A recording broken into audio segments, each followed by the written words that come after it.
আপনার নামটা একটু বলুন। রূপশ্রী মুখার্জি। রূপাশ্রী মুখার্জি, গ্রাম পঞ্চায়েত রামনগর 2। আচ্ছা, বুথ নাম্বার 155। আপনার সাথে আজকে কি কি ঘটেছে একটু সেটা বলুন। হ্যাঁ, আমি যখন ভোট দিতে যাচ্ছিলাম তখন আমাকে বলছিল তোকে ভোট দিতে যেতে হবে না, তুই তো টিএমসিতে ভোট দিবি না, ভোট দিতে যেতে হবে না। এবার আমি জোর জুলুম করে গিয়ে ভোট দিয়ে বেরিয়েছি। রাস্তার মধ্যে আমাকে ধরে রীতিমতো কাপড় টাপড় ধরে টানাটানি করে খুলে দিচ্ছে, এরকম করে। অটোতে উঠে গেছি, অটো থেকে নামিয়ে নিয়েছে। অটোতে উঠে গেছিলাম, অটো থেকে নামিয়ে নিয়ে আমার সাথে রাস্তার মধ্যে এরকম করলো, কাপড় টাপড় খুলে দিয়ে টানাটানি করে বলছে তোকে বললাম যেতে হবে না, তুই কেন ভোট দিতে গেলি বলে ওখান থেকে তুলে নিয়ে মাঝের পাড়ার ক্লাবে নিয়ে গিয়ে আমাকে আটকে রেখেছিল।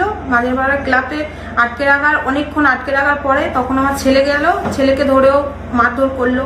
মারধর করার পরে যখন স্যারেরা গেলে তখন সেটাকে পুরো ঘুরিয়ে দিল, বলছে তোর মা টাকা পয়সা নিয়ে পালিয়ে গেছে, তুই হচ্ছে কি যে পালিয়ে বেড়াচ্ছিলিস, তোকে ধরতে পারিনি, এই ধরেছি। পুরোপুরি ঘুরিয়ে দিয়ে এরকম করলো। আচ্ছা, এটা কারা করেছে? টিএমসি লোকেরা। টিএমসি যারা ছিল সেখানে তাদের কাউকে আপনাদের পরিচিত আছে? হ্যাঁ, পরিচিত বলতে নাম জানা আছে। নামগুলো কি কি? কাবুল নামে ডাকে, কাবুল বলে। আর আছে সুদীপ মণ্ডল আছে, জিতেন নস্কর আছে।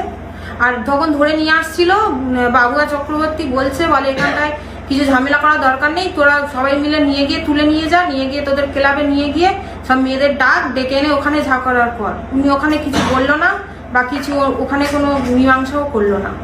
বাবুয়া চক্রবর্তী ওখানে প্রেজেন্ট ছিলেন? হ্যাঁ। বাবুয়া চক্রবর্তী কি মানে তৃণমূলের কোন পদে আছে কিছু জানেন? প্রধান আছে মনে হয়। তৃণমূলের প্রধান? হ্যাঁ। আচ্ছা, ঠিক আছে। আপনার ছেলেকেও মেরেছে? আমার ছেলেকেও খুব মেরেছে। আর আপনাকেও মেরেছে? আমাকেও মেরেছে। কাপড় টাপড় রাস্তার মধ্যে রীতিমতো খুলেই দিয়েছে।